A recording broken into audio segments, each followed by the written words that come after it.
여러분 안녕하십니까. 자, 이제 오늘은 지난 시간에 이어서 인문학, 성경으로 보는 인문학 세상 이야기. 자, 지금 지난 시간에 저희가 르네상스 인문주의의 이해에 대해서 이제 설명을 드렸습니다.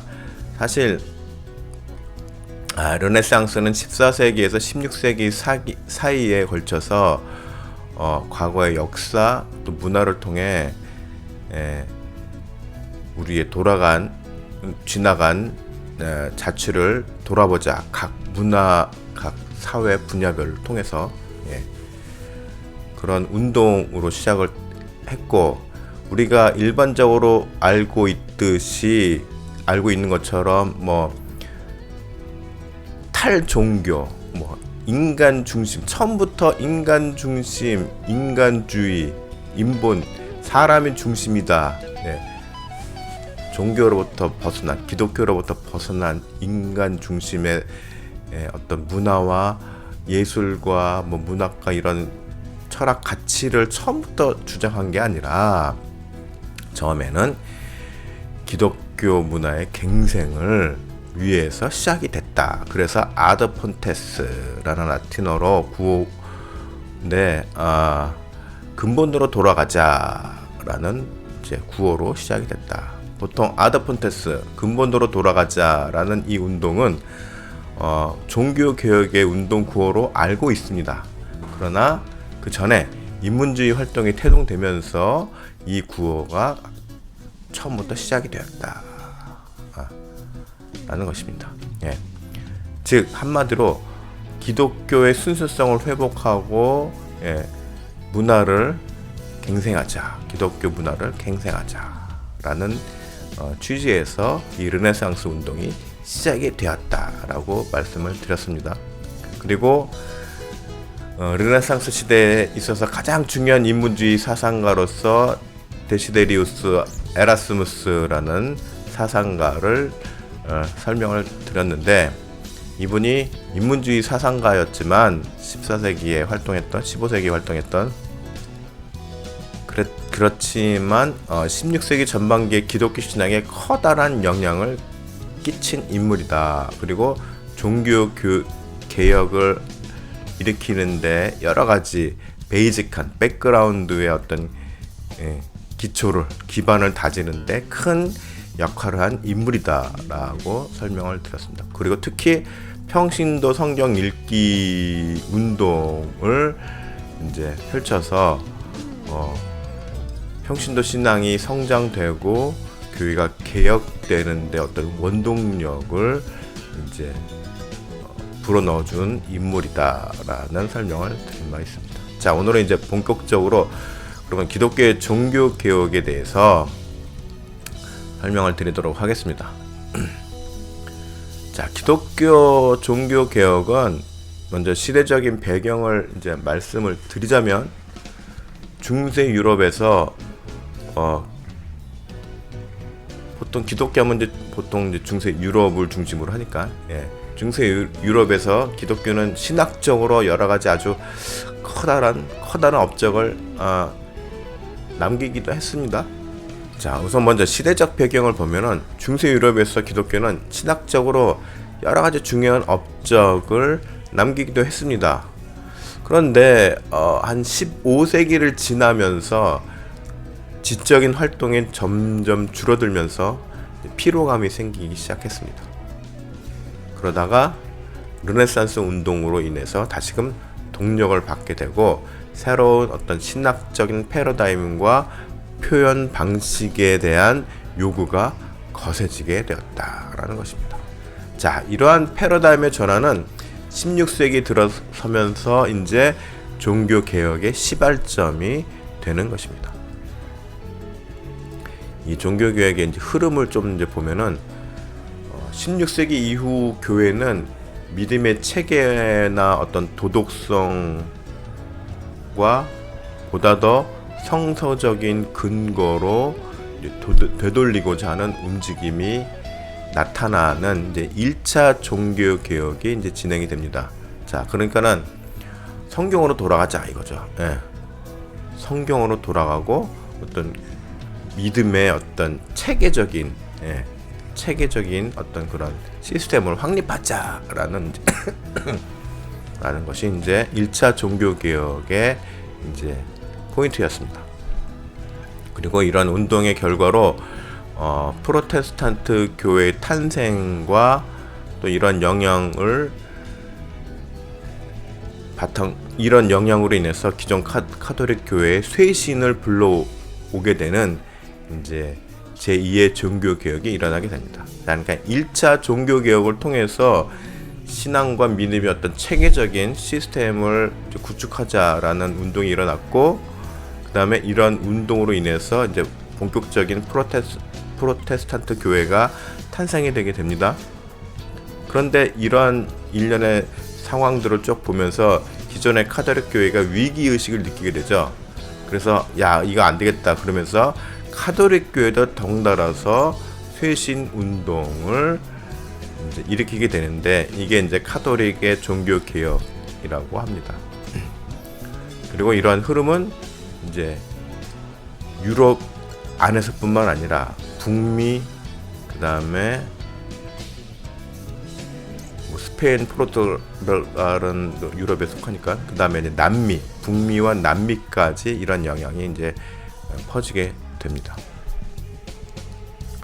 자, 종교 개혁을 체계적으로 이제 진행시킨 주요 인물들을 살펴보면은 가장 먼저 우리가 떠오르는 인물이 마틴 루터, 그다음에 칼뱅, 장 칼뱅, 그다음에 신학적으로 좀 들어가면서 이제 울리 찌빙글리, 이런 사람들, 이런 교회 지도자들을 떠올릴 수가 있죠. 이분들이 각 지역 교회에서 교회를 도덕적, 신학적, 제도적으로 개혁하는 운동을 주도한 인물로 꼽고 있습니다. 여기서 중요한 점은 신학적 어떤 제도적 개혁은 당연한 거지만 도덕이라는 항목이 들어갔다는 거. 당시에 카톨릭이 타락한 것이 도덕적인 타락이 바탕이 된 거 아니겠습니까? 그렇기 때문에 기독교는 물론 다른 종교도 마찬가지겠지만은 이 도덕적인 이런 것이 가치가 무너지면 안 된다. 종교로서의 의미가 상실된다라는 것이죠. 이거는 오늘날 우리들에게 굉장히 중요한 의미가 있습니다. 오늘날 현대교회에서도 도덕적으로 지금 무너지고 있는 현상이 곳곳에서 벌어지고 있습니다. 그래서 신학 과목에 보면은 기독교 윤리라는 과목도 있습니다만, 목회자들이 이제 신학 공부를 하면서 기독교 윤리에 관한 공부도 합니다. 그런데 오늘날 현대교회에서의 이 교회 윤리가 사회에서 보기에 썩 그렇게 곱지 않은 시선으로 지금 보고 있는 것이죠. 굉장히 중요합니다. 제3의 종교개혁이 필요한 시점이다라고 볼 수가 있는 것이죠. 그러면 종교개혁의 운동이 어떻게 진행이 되었느냐를 좀 살펴보면은, 종교개혁 운동은 어느 특정 분야로만 이루어진 게 아니라 굉장히 복합적이면서도 잡다한 여러 가지 요소들이 섞여 있었습니다. 요인들이. 그리고 각 나라별로 이제 종교 개혁이 일어났는데, 특히 이제 독일과 스위스, 그다음에 영국의 종교 개혁을 좀 이렇게 살펴볼 수가 있습니다. 먼저 독일의 종교 개혁을 통해서 이제 루터 교회가 탄생이 되게 됩니다. 루터 교회.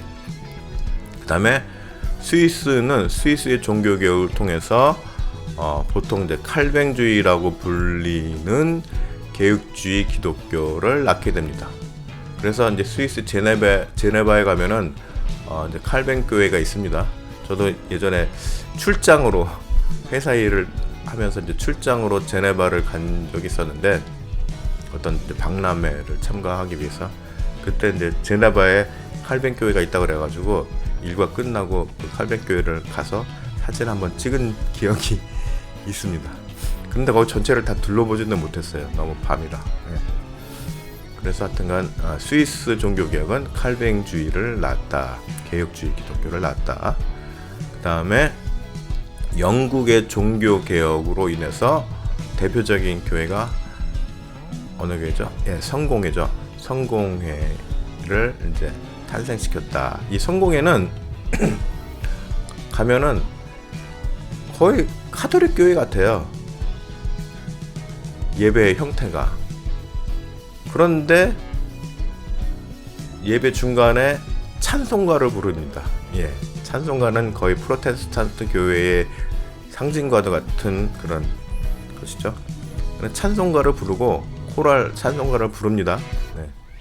물론 전체적인 예배의 순서 흐름은 카톨릭 교회랑 비슷합니다. 예. 왜 그러냐? 이 성공회는 카톨릭 교회의 전반적인 것을 다 거부하진 않았어요. 교리적인 핵심 부분만 이제 바꾸고 카톨릭 교회의 어떤 그 아까 말씀드린 도덕적인 타락, 종교적인 타락 이런 부분에 대해서의 개혁을 외친 거지. 카톨릭 교회가 가지고 있는 전반적인 시스템에 대해서는 거의 대부분 받아들였습니다. 그래서 성공회 교회를 가면은 마리아 상도 있고 막 그렇습니다. 물론 말로는 우리는 이것을 우상 숭배를 위해서 만든 것은 아니다, 유지하는 것은 아니다 이렇게 설명을 합니다. 네. 그리고 오늘날 개혁교회 이제 여러 이제 교단에서도 성공회를 딱히 뭐 이단으로 규정짓지는 않습니다. 같은 이제 종교개혁 이후에 교회로 이제 쳐주는데 사실은 성공회 교회는 프로테스탄트 교회와 카톨릭 교회의 중간 교집합 지점에 있는 교회다라고 보면은 이해가 좀 수월할 것 같습니다. 아무튼 영국을 통해서 성공회가 이제 탄생이 됐고요. 반면에 이제 보다 더 급진적인 이제 가치를 갖고 종교 개혁을 이제 추진한 이제 부류가 있는데 제세례파입니다. 제세례파. 그래서 뭐 제세례파에 대해서 또 설명을 드리자면은 또 이제 신학 과정으로 들어가야 되기 때문에 좀 더 디테일하게 시간이 많이 걸립니다. 그래서 하여튼간 이제 급진적인 그런 종교 개혁 정파로 인해서 제세례파라는 파가 또 나타나게 되고 그 다음에 반대급부로 이제 카톨릭 내부에서도 아까 말씀드렸지만은 종교 개혁이 일어나게 됩니다. 그런데 이것은 흔히 반종교 개혁 운동이라고 불립니다. 그냥 프로테스탄트 교회의 어떤 종교 개혁에 대한 거기에서 우리 카톨릭 교회를 지키자라는 그런 취지에서 이제 개혁 운동이 일어났다. 반종교 운동이 일어났다라는 것이죠. 그 다음에 종교 개혁이 일어난 이후에 프로테스탄트 내부 안에서의 또 내부 운동이 일어나게 되는데 이것을 제2차 종교 개혁이라고 부릅니다. 이래가지고 아무튼 뭐 아까 장 칼뱅 같은 인물은 오늘날 그 유럽 역사, 일반 유럽 역사에서 봤을 때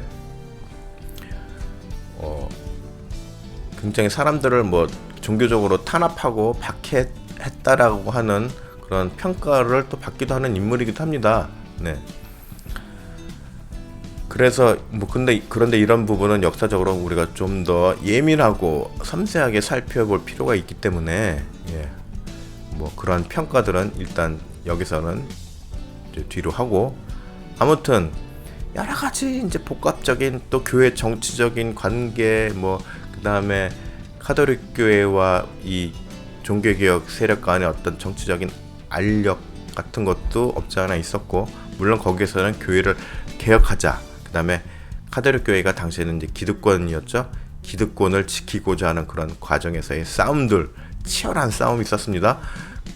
싸움은 단순히 정치적인 구호적인 싸움이 아니라 정말 목숨이 왔다 갔다 하는 싸움도 있었다라는 것입니다. 그래서 사실 이 사람들은 루터나 쯔빙글리나 장 칼뱅 같은 사람들은 목숨을 걸고 종교개혁을 부르짖은 겁니다. 예. 거기에 추종했던 많은 사람들도 목숨을 걸고 했던 것이죠. 아무튼 그래서 이런 엄청난 운동이 있었다라는 것입니다. 자, 이제 다음 시간에는 이제 본격적인 르네상스 시대의 세상 이야기를 좀 우리가 하려고 하는데,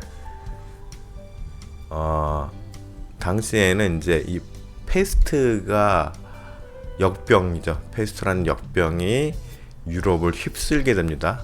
예, 14세기부터. 그래서 이 질병을 통해서 일어난 당시의 세상 이야기들을 한번 살펴보고자 합니다. 왜냐하면 이 페스트로 인한 역병, 오늘날 우리가 지난 한 3, 4년 동안 코로나로 엄청난 홍역을 치렀잖아요. 예. 그래서 우리가 페스트 시대의 그 엄청난 사건을 간접적으로나마 경험을 할 수가 있었습니다. 온 도시가 마비되고 유령 도시화되고 이런 것들을 경험을 했었죠. 그래서 다음 시간에는 이 페스트로 인한 당시 유럽과 이게 아시아까지, 서아시아까지 영향을 주었던 그런 여러 가지 상황들에 대해서 한번 살펴보도록 하겠습니다. 네, 오늘은 종교개혁에 대해서 조금 더 한 발짝 더 들어가서 살펴보았습니다. 오늘은 여기까지 하겠습니다. 감사합니다.